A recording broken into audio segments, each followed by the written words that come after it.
Dios bendiga a todos aquí presentes, amigos, hermanos, familiares. Que la paz y la gracia de Dios sea sobre cada uno de ustedes. En el nombre de Jesús. Y le damos las gracias por su gran bondad y misericordia.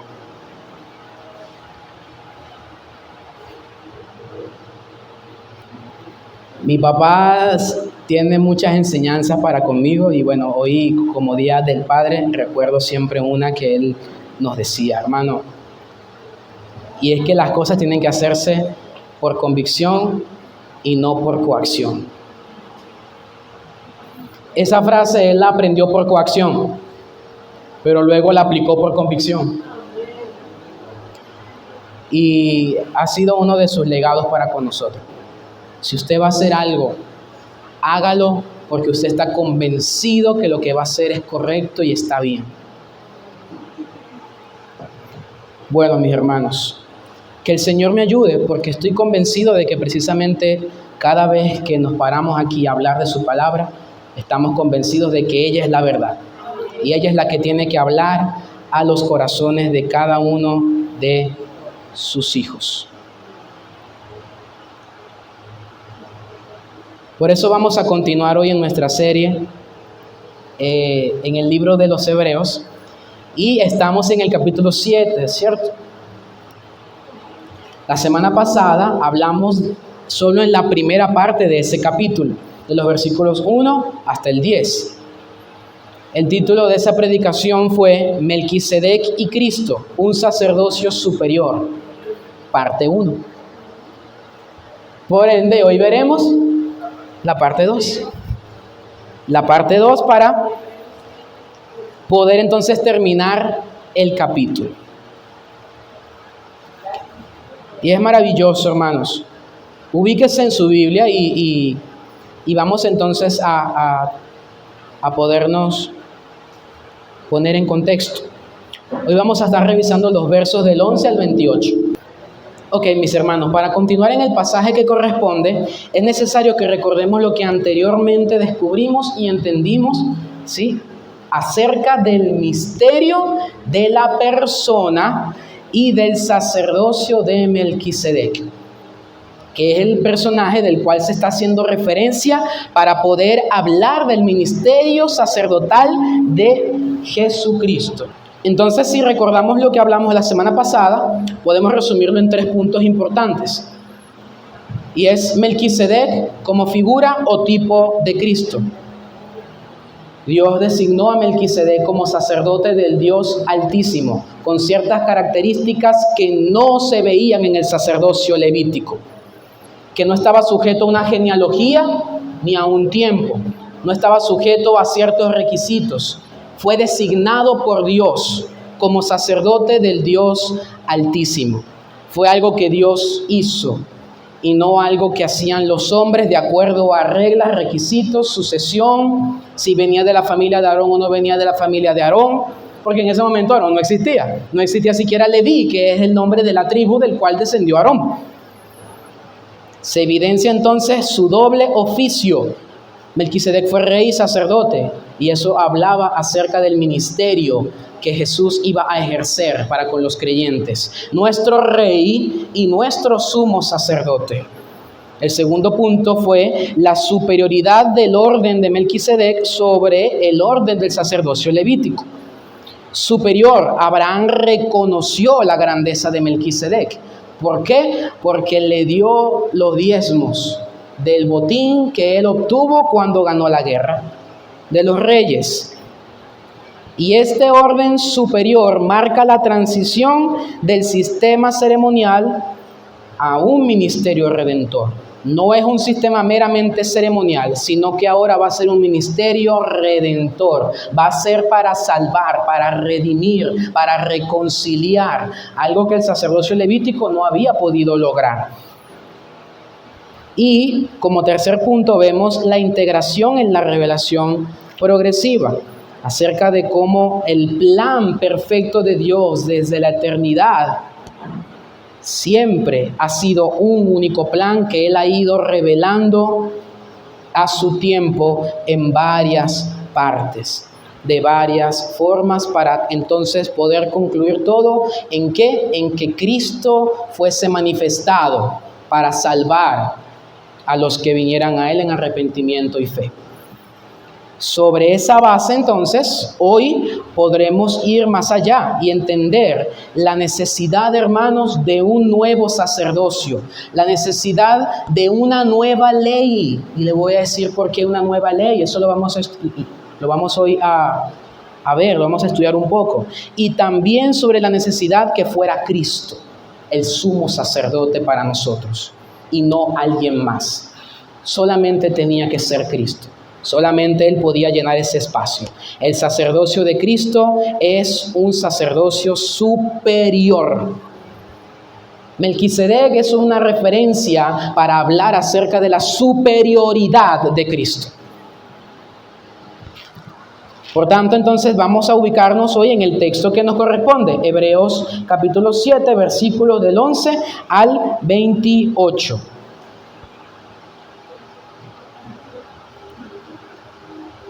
Lo tenemos todos, ¿verdad? Muy bien, vamos entonces a hacer lectura del pasaje y luego vamos a ir desglosando un poco más lo que se está diciendo. Tengo en mis manos la versión Nueva Biblia de las Américas. Si usted tiene Reina Valera u otra versión, igual puede seguirla.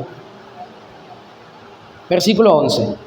Ahora, si la perfección era por medio del sacerdocio levítico, pues sobre esa base recibió el pueblo la ley, ¿qué necesidad había de que se levantara otro sacerdote según el orden de Melquisedec y no designado según el orden de Aarón? Porque cuando se cambia el sacerdocio, necesariamente ocurre también un cambio de la ley. Pues aquel de quien se dicen estas cosas pertenece a otra tribu, de la cual nadie ha servido en el altar. Porque es evidente que nuestro Señor descendió de Judá y una tribu de la cual Moisés no dijo nada tocante al sacerdocio o a sacerdotes. Y esto aún es más evidente si a semejanza de Melquisedec se levanta otro sacerdote que ha llegado a serlo, no sobre la base de una ley de requisitos físicos, sino según el poder de una vida indestructible. Pues de Cristo se da testimonio. Tú eres sacerdote para siempre, según el orden de Melquisedec. Porque ciertamente queda anulado el mandamiento anterior por ser débil e inútil, pues la ley nada hizo perfecto. Y se introduce una mejor esperanza, mediante la cual nos acercamos a Dios. Y por cuanto no fue sin juramento, pues en verdad ellos llegaron a ser sacerdotes sin juramento. Pero él, por un juramento del que le dijo: el Señor ha jurado y no cambiará. Tú eres sacerdote para siempre. Por eso Jesús ha venido a ser fiador de un mejor pacto. Los sacerdotes anteriores eran más numerosos porque la muerte les impedía continuar. Pero Jesús conserva su sacerdocio inmutable, puesto que permanece para siempre. Por lo cual Él también es poderoso para salvar a los que por medio de Él se acercan a Dios, puesto que vive perpetuamente para interceder por ellos. Porque convenía que tuviéramos tal sumo sacerdote, santo, inocente, inmaculado, apartado de los pecadores, exaltado más allá de los cielos, que no necesita, como aquellos sumos sacerdotes, ofrecer sacrificios diariamente, primero por sus propios pecados y después por los pecados del pueblo. Porque esto Jesús lo hizo una vez para siempre, cuando Él mismo se ofreció. Porque la ley designa como sumos sacerdotes a hombres débiles, pero la palabra del juramento que vino después de la ley designa al Hijo, hecho perfecto para siempre. Qué hermoso, hermano, maravilloso. Realmente hay muchas cosas aquí que están claras y se mencionaron la semana pasada. Por eso hoy vamos a tratar el pasaje desde 3 puntos importantes. Usted va a entender y espero en el Señor que así logremos hacerlo, comprender la necesidad de un sacerdote como Jesús, no de otro. La necesidad de un sacerdote como Jesús es lo que necesitamos comprender hoy. Y cómo nosotros necesitamos tener a ese sumo sacerdote. Entonces lo vamos a ver, como dije, en 3 puntos. El punto número 1 va a ser la necesidad de un nuevo sacerdocio. El punto número 2 va a ser la necesidad de una nueva ley. Y el punto número 3, vamos a hablar de la necesidad de un sacerdote como Jesús. La necesidad de un nuevo sacerdocio, la necesidad de una nueva ley y la necesidad de un sacerdote como Jesús. El versículo 11, para comenzar en este primer punto, de entender la necesidad de un nuevo sacerdocio, dice el versículo 11, ahora bien, si la perfección era por medio del sacerdocio levítico, pues sobre esa base recibió el pueblo la ley, ¿qué necesidad había de que se levantara otro sacerdote según el orden de Melquisedec y no designado según el orden de Aarón? La necesidad de un nuevo sacerdocio levítico lo vemos por 2 cosas importantes. Primero, debemos identificar que según el autor, el sacerdocio levítico tenía un problema. El sacerdocio levítico tenía un problema. Su función era interceder por el pueblo y ofrecer sacrificios repetitivos. Los sacrificios nunca terminaban. Nunca terminaban de sacrificar a los animales para expiar los pecados o cubrir. Ni siquiera quedaban expiados completamente. Ellos solamente eran pasados por altos momentáneamente, porque ellos volvían a pecar y tenían que volver a entregar un sacrificio. Entonces vemos que el sacerdocio levítico estaba allí para interceder por el pueblo. Ok, tú fallaste a Dios, quieres acercarte a Él, yo te ayudo, yo soy tu intermediario. Trae una ofrenda, yo la presento delante de Dios, pido perdón por ti y tú vas a ser perdonado. Ese era el ritual. Así era todos los días, porque por eso es que el sacerdote no descansaba. No se sentaba casi. Imagina todo el pueblo que viniera por un pecado que cometió, con una palomita, con un corderito, con una ovejita, con un animalito. Él salía y de repente salía y había otro aquí, sumo sacerdote, llegué yo. Y volví a salir y lo mismo. Sin embargo, esto que sucedía nunca podía lograr la perfección en la relación entre Dios y el hombre. No la podía lograr. De hecho, vemos aquí en el versículo 11, vemos una cláusula condicional. Si la perfección fuera, o era, si esto era así, entonces viene una pregunta para la cual no se esperaría una respuesta, porque no la tiene realmente, sino que está enfatizando algo importante. Si la perfección era por el sacerdocio levítico, ¿qué necesidad entonces había de un nuevo sacerdocio según el orden de Melquisedec y no según el orden de Aarón? Si para los judíos la perfección se encontraba en el ritual del sacerdocio levítico, ¿por qué entonces Dios ya había destinado establecer otro orden sacerdotal? La perfección, hermanos, implica una reconciliación completa con Dios en términos de salvación. ¿Por qué ellos no eran reconciliados con Dios perfectamente? Porque no tenían acceso a la presencia de Dios ni al lugar santísimo. Solamente el sumo sacerdote podía entrar al lugar santísimo, a la presencia de Dios, y esto previo ritual de purificación. Para que tengamos un poquito de contexto acerca de qué pasaba. Entonces, la perfección aquí de la que habla el autor no es una perfección de que usted no vaya a pecar más nunca. No, es una perfección en cuanto a nuestra reconciliación con Dios, vivir en una vida reconciliada con Dios. ¿Por qué estamos alejados de Dios? A causa de nuestro pecado. Y ese pecado nos separa de tener una relación cercana con nuestro Creador.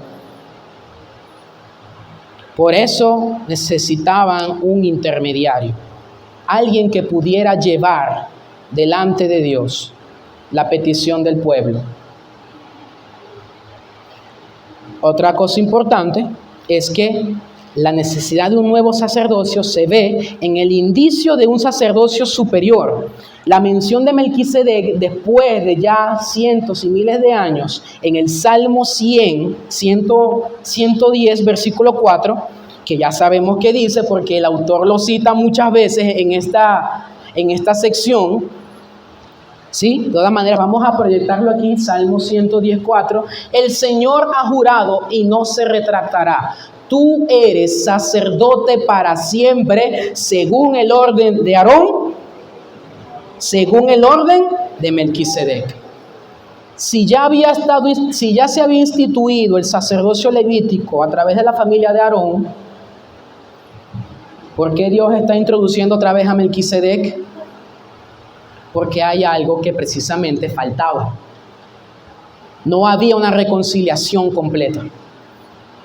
No la había y no podía haberla.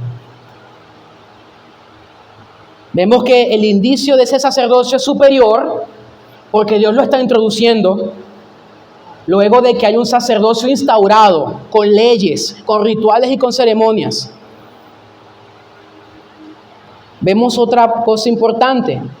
Jesús no pertenece a la línea del sacerdocio levítico. Él no fue descendiente de Leví, no es descendiente de Aarón.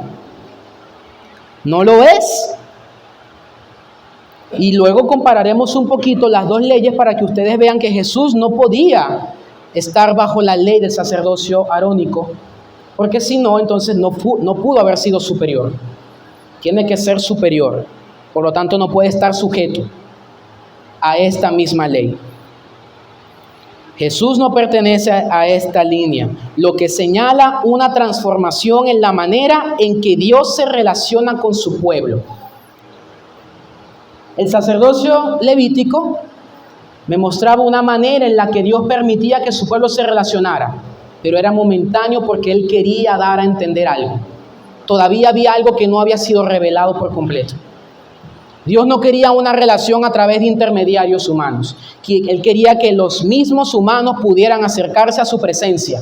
Pero el pecado no puede acercarse a la presencia de Dios. Tiene que ser expiado, tiene que ser juzgado, tiene que ser condenado.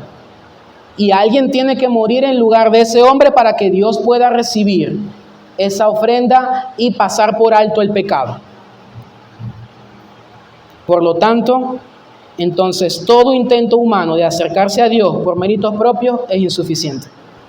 No era suficiente con que el sumo sacerdote entrara todos los días y cada año, una vez al año, para expiar todos los pecados del pueblo. No era suficiente. ¿Por qué? Porque al año siguiente tenía que hacer otra vez lo mismo. ¿Cuándo cesaba? ¿Cuándo terminaba esto? ¿Hasta cuándo? Era interminable. Era interminable. Solo Cristo puede proveer acceso completo al Padre. Necesitamos entonces un nuevo sacerdocio, porque necesitamos de un sacerdocio que me permita acceder a la presencia de Dios de una manera perfecta, sin impedimentos. Alguien que a través de su mediación me garantice que yo pueda tener una comunión directa con Dios sin necesidad de traer un sacrificio, sin necesidad de venir delante de un hombre para que Él vaya y presente mi ofrenda ante Dios y yo poder ser perdonado y que Dios no me condene. Era necesario. Esto nos va a llevar entonces al segundo punto. La necesidad de una nueva ley.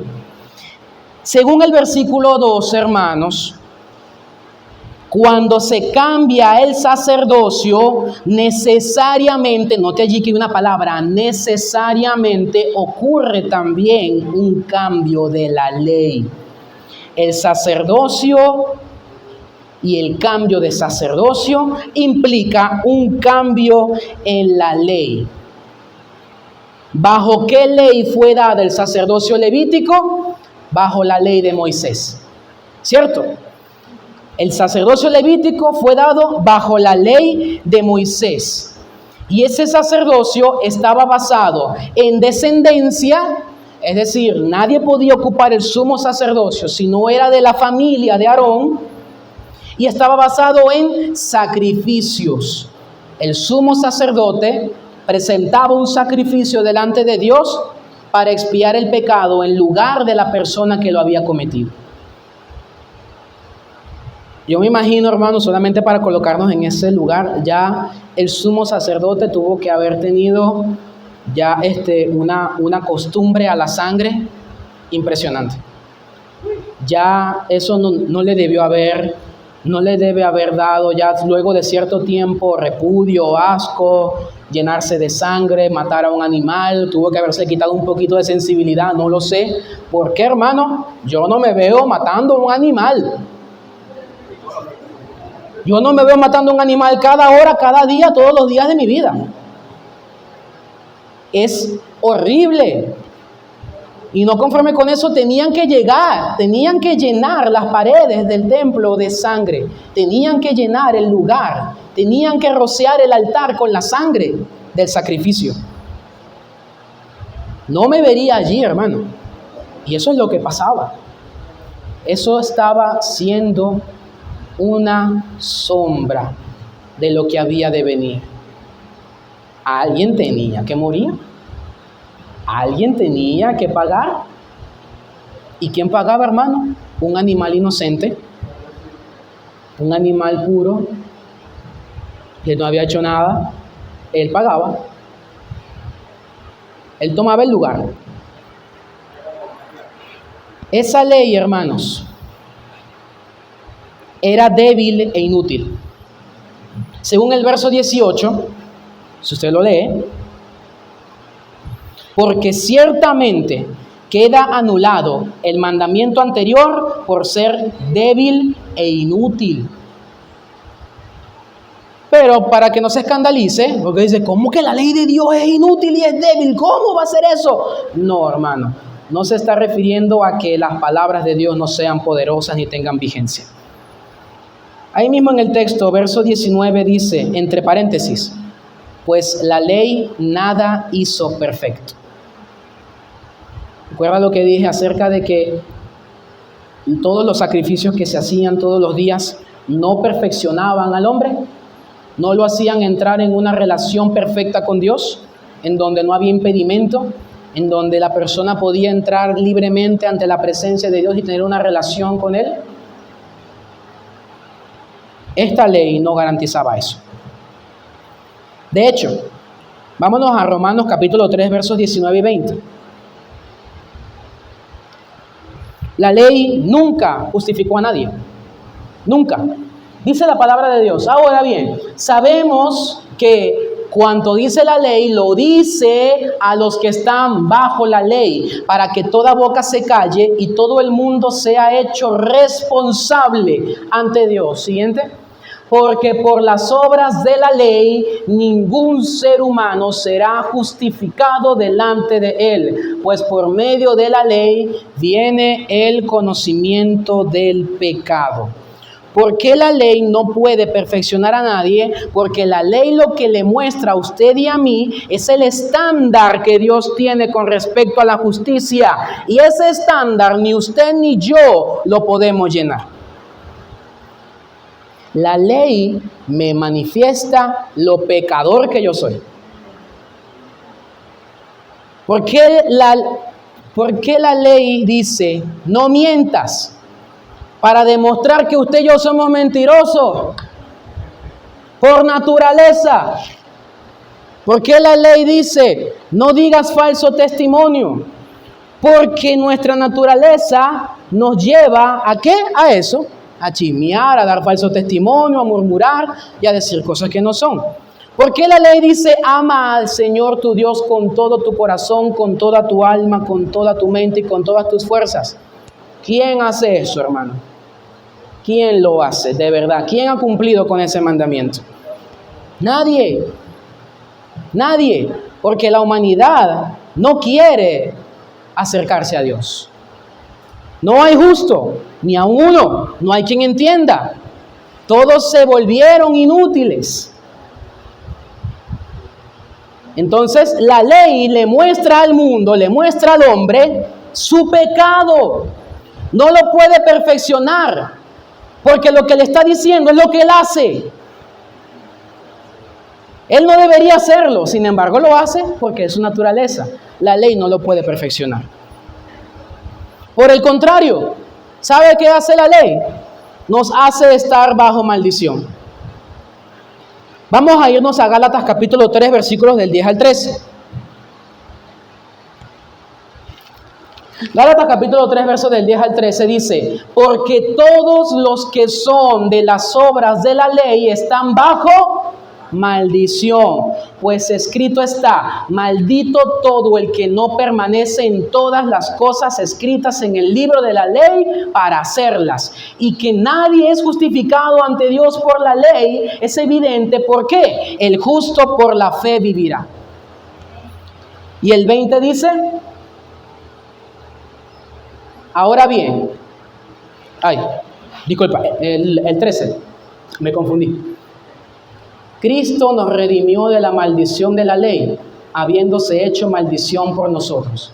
Porque escrito está: maldito todo el que cuelga de un madero. Leímos el 12. Sí leímos el 12, ¿verdad? No lo leímos. Pon el 12, por favor. Sin embargo, la ley no se basa en la fe. Al contrario, el que las hace vivirá por ellas. Y ahí sí el 13 tiene sentido. Cristo nos redimió de la maldición de la ley, haciéndose maldición por nosotros, porque escrito está: maldito todo el que cuelga de un madero. El hombre no puede ser justificado por las obras de la ley. No puede. Porque dice la Escritura que maldito todo el que no permanece en ellas. Y le pregunto yo, ¿usted permanece en cada una de las obras de esta ley? No, hermano. Nadie puede, es imposible. Sin embargo, es el estándar moral de Dios, y si no hay cumplimiento de esta ley, no hay salvación. ¿Quién se puede salvar entonces? Ese es el estándar de Dios y tiene que cumplirse. Se tiene que cumplir. ¿Se da cuenta por qué necesitamos una nueva ley? Necesitamos una nueva ley. Al aparecer un nuevo sacerdote, esta ley queda reemplazada por una mejor. ¿Por qué? No porque no se haya cumplido y nadie la haya podido cumplir, sino porque fue cumplida. No se equivoque, la ley que muestra el estándar de Dios fue cumplida, pero solamente una persona la pudo cumplir.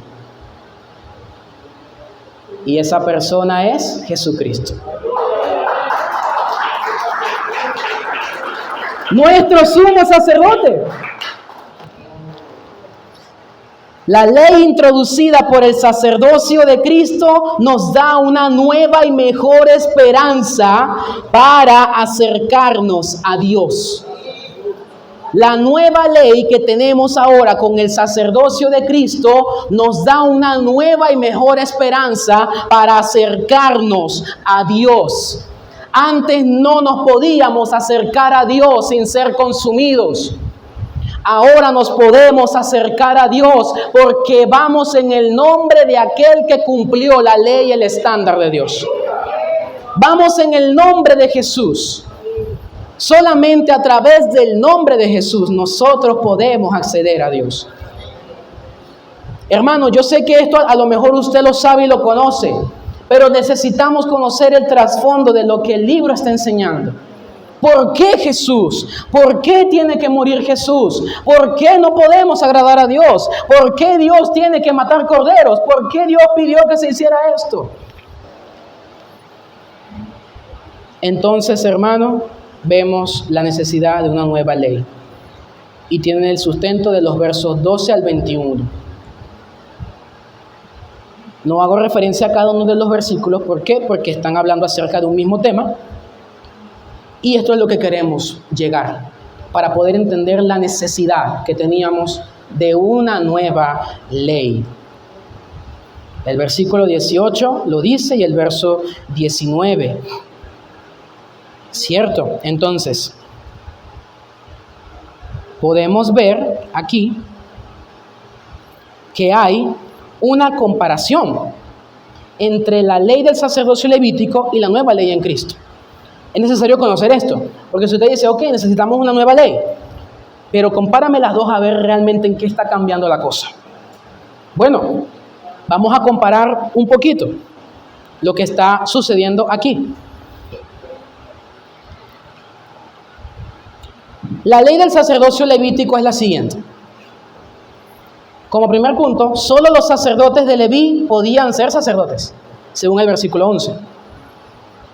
Habla precisamente de la condicionante, de que si la perfección venía por el sacerdocio levítico, o sea, tenía que descender solamente del sacerdocio levítico, entonces, ¿por qué necesidad de otro nuevo orden sacerdotal?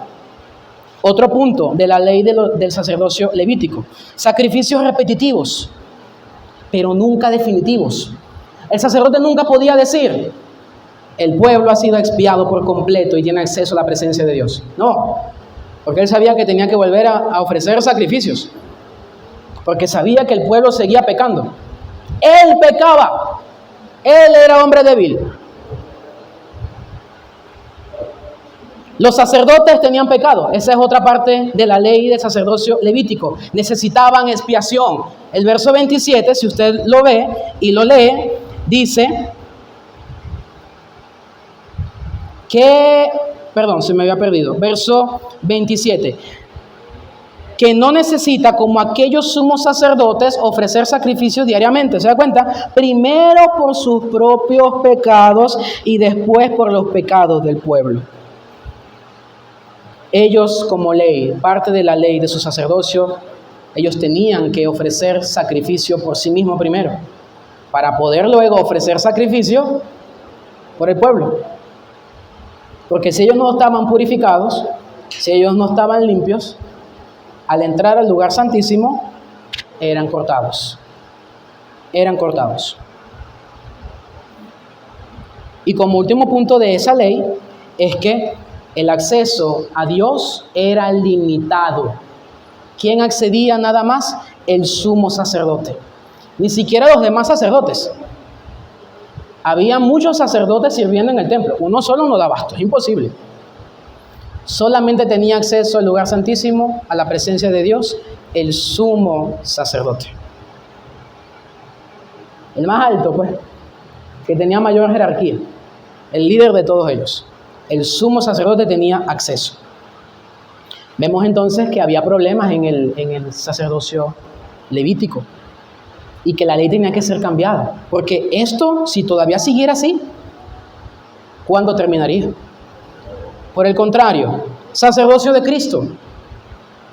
Jesús no pertenece a Leví, sino a Judá, lo que le da un sacerdocio superior y eterno, no dependiente de genealogías ni de estatutos, según la ley mosaica. Eso lo vemos de los versos 14 al 16. El sacerdocio de Cristo como ley tiene un solo sacrificio perfecto y eterno, único, un solo sacrificio contra los miles de sacrificios que hacían los sacerdotes en el tiempo de Aarón y Moisés. En el tiempo antiguo, Jesucristo solamente ofreció un sacrificio una vez y para siempre. Fue eterno y fue perfecto. Es eterno y es perfecto. Otra característica de la ley del sacerdocio de Cristo: Cristo es santo, Él es sin mancha, Él es perfecto. En comparación con los sacerdotes del antiguo pacto, que ellos eran pecadores, que tenían que ofrecer sacrificios por ellos mismos, Cristo no tuvo necesidad de ofrecer sacrificios por Él mismo. Él fue el sacrificio. Él fue el sacrificio. Mientras que en el sacerdocio levítico el acceso a Dios era limitado, en el sacerdocio de Cristo el acceso al Padre es directo por medio de Cristo. Usted y yo podemos acceder a la presencia de Dios. Ya no necesitamos de un intermediario humano, no necesitamos de un papa, de un pontífice, de alguien que nos diga, Dios te perdona tus pecados, de alguien que interceda por ti. No tienes necesidad de acudir a ningún hombre para entrar en la presencia de Dios. Ahora tienes una comunión directa con Él a través de Jesucristo. La tienes. Ese es un privilegio maravilloso de la ley del sacerdocio de Cristo. Era necesaria una nueva ley. La ley antigua mostraba que necesitábamos ser perdonados, pero no nos perdonaba, nos condenaba, porque nos decía lo que estábamos haciendo mal. Pero la nueva ley en Cristo provee redención, provee perdón, provee reconciliación, provee restitución. En lugar de depender de rituales, confiamos ahora en la obra consumada de Cristo. Ya no dependemos de rituales para acercarnos a Dios. Ya no dependemos de un sacrificio. Ya no dependemos de que alguien interceda y ore por nosotros. Eso de que, hermano, ore por mí, para que, hermano, ¿y usted no puede orar también?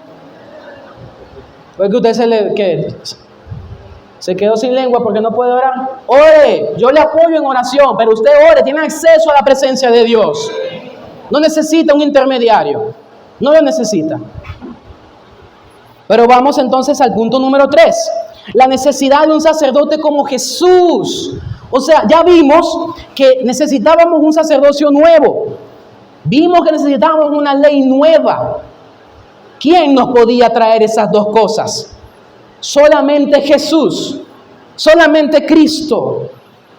La necesidad de un sumo sacerdote como Él es lo que nosotros teníamos. En los versos del 22 al 28 usted puede ver en esta sección por qué necesitamos un sumo sacerdote que sea como Jesús, que de hecho es Jesús. ¿Por qué necesitamos que sea Jesús? Porque Cristo es fiador o garante de un mejor pacto. Antes había un antiguo pacto, o lo que se llama un antiguo testamento.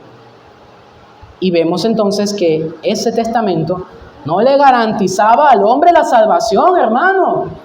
No se la garantizaba. Al contrario, le cortaba las esperanzas prácticamente. Oye, yo no puedo hacer esto. Y lo leímos en Gálatas, la justificación no es por las obras de la ley, es por la fe.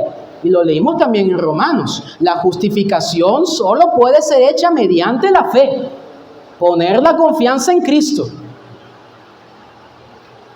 Cristo es fiador y garante de un mejor pacto. El antiguo pacto antes tenía un mediador. ¿Quién era ese mediador? Moisés, porque Moisés fue el que subió al monte Sinaí y recibió de Dios todas las leyes para dárselas al pueblo.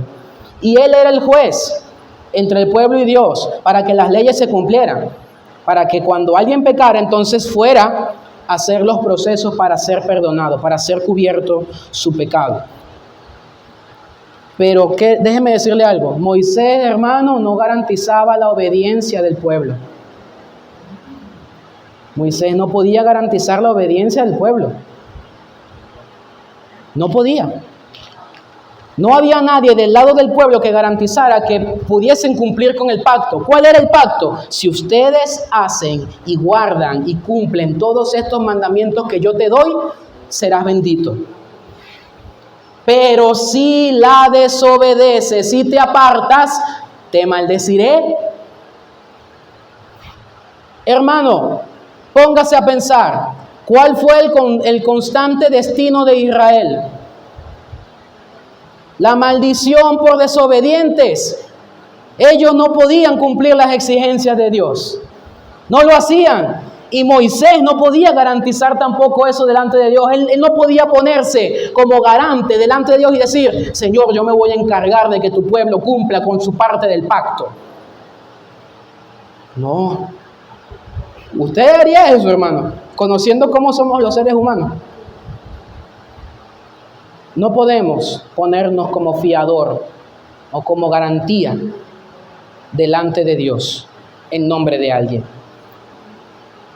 Pero el nuevo pacto, un mejor pacto, tiene un representante que lo garantiza en nuestro nombre.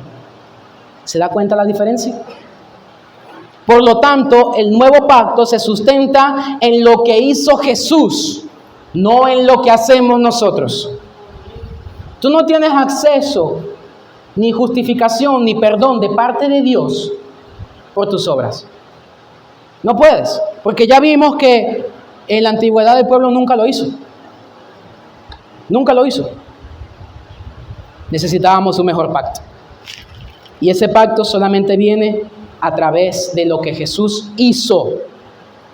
No de lo que yo puedo hacer, de lo que Él hizo. Él es el fiador, no nosotros. Yo no puedo darle a Dios garantía de que voy a obedecer sus leyes porque tengo en mi naturaleza el pecado. ¿Por qué es un mejor pacto? Vamos a entender el significado de esta palabra, pacto. Porque nosotros hemos entendido siempre un pacto como el acuerdo entre dos partes que tiene que cumplirse. Si una de las partes rompe el pacto queda anulado, ¿cierto? Pero en este sentido, vamos a ver a qué se refiere la palabra pacto. La palabra usada para pacto, antiguamente, fue la palabra griega, en este momento de Hebreos 7, diateke. Diateke es un término usado en el griego y en este momento es el término que usa el escritor para poder describir la palabra pacto. No es el término usado comúnmente para la misma palabra, que el significado literal es un acuerdo. El significado de la palabra que está usando aquí el autor en Hebreos 7 tiene que ver más con la idea de testamento, en el sentido de una última voluntad. Mi última voluntad. Tal vez el autor está intentando enfatizar que si bien un pacto podría considerarse como el acuerdo entre dos partes, el testamento es diferente. El testamento es dictado solo por el testador. El acuerdo bajo el que nos encontramos con Dios a través de Jesús no es algo que nosotros hayamos negociado con Él. Tú no puedes negociar un pacto con Dios y salir bien librado. Te lo digo de una vez. Es mejor que no prometas a que prometas y no cumplas. El acuerdo no se trata de que yo negocie con Dios. Él nos ha dictado los términos de una vez. Cuando Él da su testamento, esto es lo que voy a hacer, esto es lo que quiero. Nosotros entonces estaremos en una posición o de aceptarlo o de rechazarlo. Pero el testamento se cumplirá. Es como cuando alguien da una última voluntad acerca de sus bienes. Nadie tiene poder legal para cambiar eso cuando ya ha sido pasado por el debido proceso. Nadie puede cambiar el testamento. Esa última voluntad legalmente no se puede cambiar.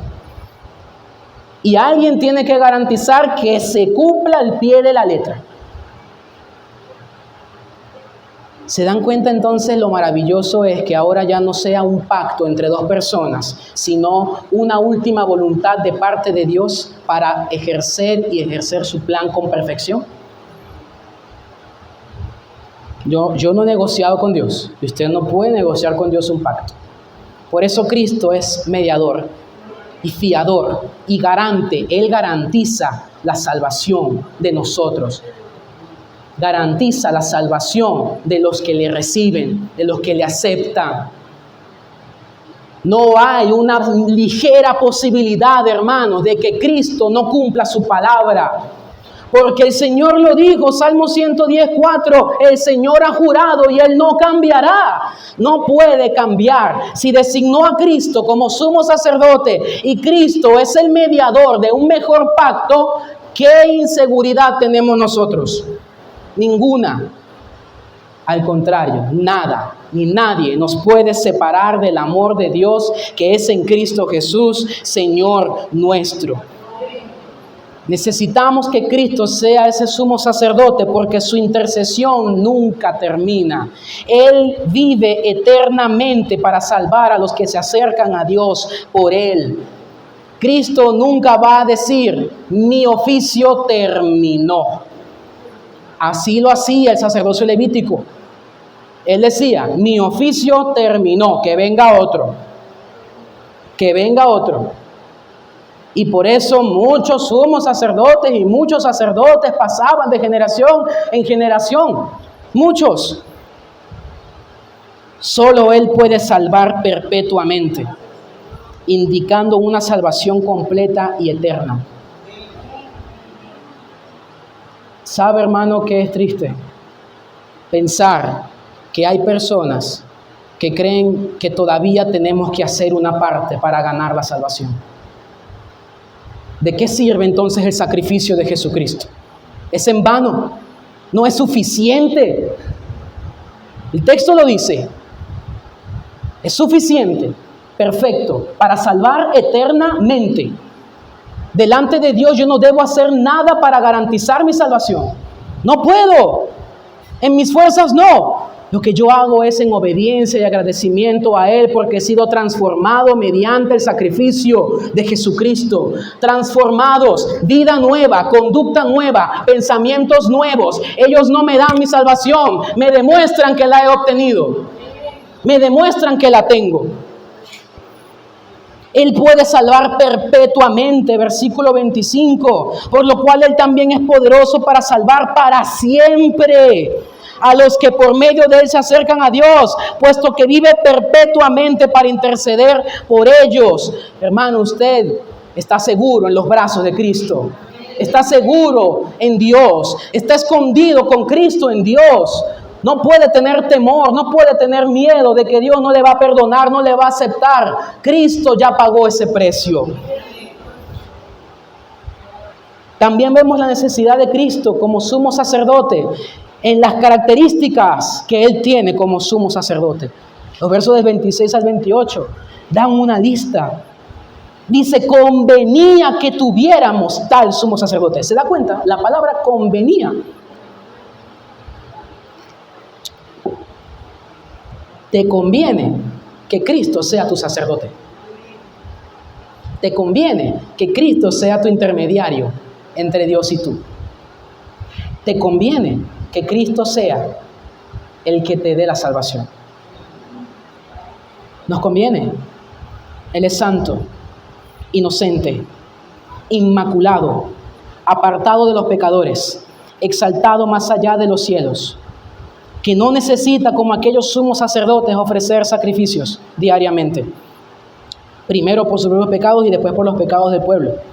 Esto Jesús lo hizo una vez para siempre cuando Él mismo se ofreció. Él mismo se ofreció una vez y para siempre. Ya no hay más sacrificios. No hay más, no hay algo más que pueda satisfacer la justicia de Dios. No intentes siquiera justificarte con tu propia justicia, porque en aquel día el Señor te dirá, no te conozco, no te conozco. Como sacerdote perfecto, garantiza que accedamos a Dios totalmente.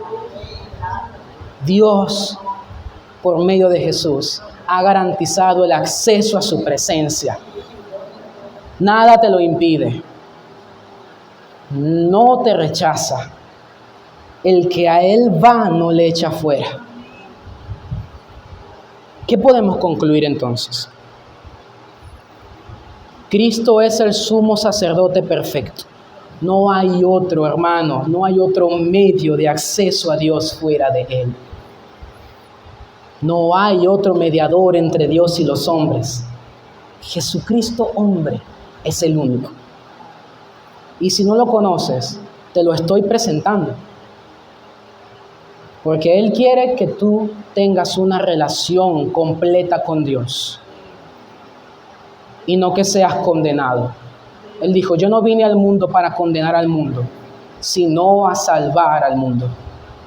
Y lo que Él hizo fue eso, proveer la salvación y garantizarla para los que la tienen, para los que la reciben. Su sacrificio es suficiente. No necesitamos añadir obras humanas para obtenerla, para obtener salvación, para obtener perfección, para obtener justificación. Vivimos bajo una nueva ley. El sistema antiguo ha sido reemplazado por una relación directa con Dios. Es una mejor esperanza y garantía de salvación eterna. Cuando usted lea el Nuevo Testamento, hermano, y vea lo que pasó allí, no trate de llevarlo literalmente a su contexto para usted hacer lo que pasó allí. Dios escribió estas cosas para enseñarnos y para mostrar realmente su plan redentor a través de Jesucristo. Lo que allí fue revelado, aquí en el nuevo pacto, fue mostrado, fue entendido, fue manifestado. Lo que allá fue anunciado, aquí entonces fue hecho, fue ejecutado. Véalo como una sola historia. Vivimos bajo la gracia de nuestro Dios, no bajo la maldición de la ley, sino que vivimos bajo la bendición de la ley, que es por medio de la gracia,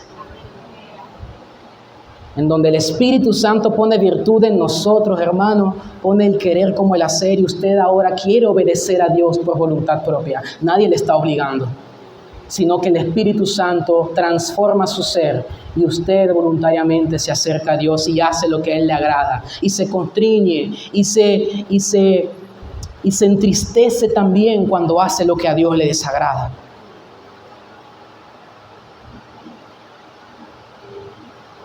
¿Qué hacemos nosotros entonces?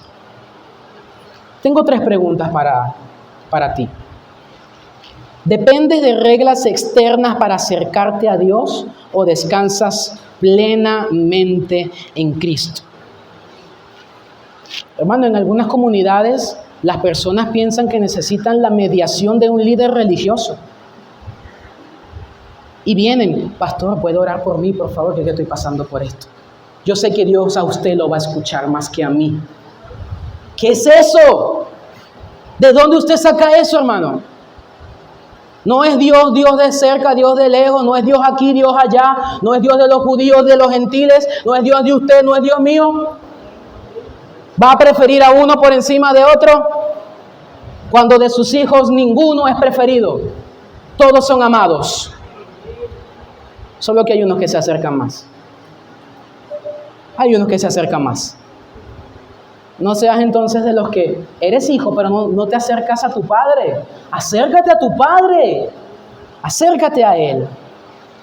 No dependas de otras reglas externas. Tengo que venir para la iglesia para que Dios me escuche. Tengo que ofrendar para que Dios me bendiga. Tengo que ayunar para que Dios me conceda la petición. Tengo que hablar con el pastor para que él ore por mí, para que Dios me dé el trabajo que quiero. Tengo que hacer, y tengo que hacer, y tengo que hacer, y tengo que hacer. Dejemos de hacer tantas cosas y hagamos lo importante. Vaya a la presencia de Dios. Le hallará oportuno socorro. Alcanzará gracia, misericordia. Esto nos motiva a orar con libertad. Tengo una relación personal con Dios. Segunda pregunta, ¿vives con la seguridad de que su sacrificio ha hecho suficiente por ti? Muchos cristianos luchan con la culpa de su pasado. Muchos todavía se siguen culpando de las cosas que hicieron y piensan que tienen que seguir haciendo cosas para que Dios les perdone. ¿No ha sido suficiente el sacrificio de Cristo? Con un solo sacrificio hizo perfectos a todos los santos. Una vez y para siempre Él ofreció un sacrificio que nos hace perfectos. ¿Qué culpa entonces tienes delante de Dios si ya fue pagada por Cristo? No tienes ninguna culpa si tú has recibido el perdón de Dios. Y es a lo que te invito. No te martirices más, creyendo que Dios no escuchará, porque tú fuiste muy pecador. Todos somos pecadores, todos pecamos. Naturalmente, el pecado está en nuestro cuerpo. Esa es la ley que mora en nosotros, según Romanos. Esto nos invita a vivir en libertad, confiando en la obra de Cristo, hermano. La obra de Cristo es suficiente. No te esfuerces por ganar el favor de Dios. No, Dios no busca sacrificios. Los sacrificios que Dios acepta son el corazón contrito y humillado. No busca sacrificios humanos. El sacrificio que Dios quiere es un sacrificio vivo, que usted con su vida le agrade día y noche, le busque, le ame, le adore. Tercera pregunta, ¿acercas a otros a Dios con esta verdad? Invitándolos a experimentar la nueva ley del sacerdocio de Cristo. En ocasiones, hermanos, presentamos el Evangelio con una serie de reglas y dogmas que condicionan a la persona a venir delante de Dios. Y estamos coartando la obra que Dios quiere hacer. Somos tropiezo por nuestra propia incredulidad e ignorancia de pensar que por mis palabras alguien llegará al Señor, o de pensar de que estoy cuidando a la iglesia, de que se me infiltre alguien que no es cristiano. Muchas reglas, muchas cosas que a lo mejor impiden realmente la correcta predicación del Evangelio. Recuerden lo que hemos estado viendo en los estudios, ¿cierto? El querigma, la proclamación, los elementos que tiene, ninguno puede ser omitido porque es el mensaje que Dios quiere llevar a los perdidos. El que crea en Él recibirá perdón de pecados. Así que el antiguo sistema basado en la ley fue reemplazado por un sacerdocio eterno basado en la gracia. No tenemos una lista de requisitos humanos para acercar a las personas a Dios. El único requisito, que crea en el Señor Jesucristo. Para nosotros, hermanos, es una necesidad tener un sacerdote como Jesús. Lo necesitamos. Necesitamos que Cristo sea nuestro sumo sacerdote. Necesitamos que Él sea nuestro mediador entre Dios y nosotros. Yo no lo puedo hacer, yo no lo puedo lograr. La antigua ley no lo pudo lograr. Aarón no lo pudo lograr. Moisés no lo pudo lograr. Los profetas no lo pudieron lograr. Ningún hombre mortal lo pudo lograr. Solamente una sola persona, hecho semejante a los hombres, en el cual no se halló condición de pecado, fue el único que pudo lograr la restitución de nuestra relación con Dios. Denle un aplauso al Señor Jesucristo. Gracias, Padre, gracias. Gracias, Señor, por tu palabra. Gracias por tu mensaje. Y espero, Señor, que para nosotros sea motivo de alegría, de gozo, de seguirte amando, de seguir viendo tus maravillas, tus bondades, tu santidad, tu majestad, lo necesario que eres para nosotros, Jesús. Ayúdanos a no depender de obras humanas, de rituales humanos, sino a depender únicamente de tu obra redentora, Señor. Te damos las gracias por nuestras vidas y te doy las gracias por las personas que nos visitan. Habla a sus corazones, Señor, en este momento. Ruego sean bendecidos con el privilegio de conocerte. Ruego sean bendecidos con el privilegio de ser alcanzados por ti, Señor, de entender esta gran verdad que hoy nosotros podemos entender. Te damos la gloria y la honra. Gracias por mis hermanos. Gracias por esta tu iglesia. Porque tú nos has levantado, Señor, y nos has sostenido. Y vives perpetuamente para interceder delante de Dios por nosotros. Eres fiador de un mejor pacto. Eres la garantía, Señor, de que somos tuyos para siempre. Y nadie nos arrebatará de tu mano, Señor. Nada nos apartará de ti. Nada, Señor, puede luchar contra ti. para alejarnos. Gracias, te alabamos y te glorificamos. Reconocemos, Señor, reconocemos tu bondad en medio nuestro. Reconocemos cómo tu plan es perfecto y se cumple a cabalidad en Cristo Jesús. Te damos la gloria y la honra, Señor. Amén y amén. Gloria a ti, Señor amado. ¡A su nombre! ¡A su nombre!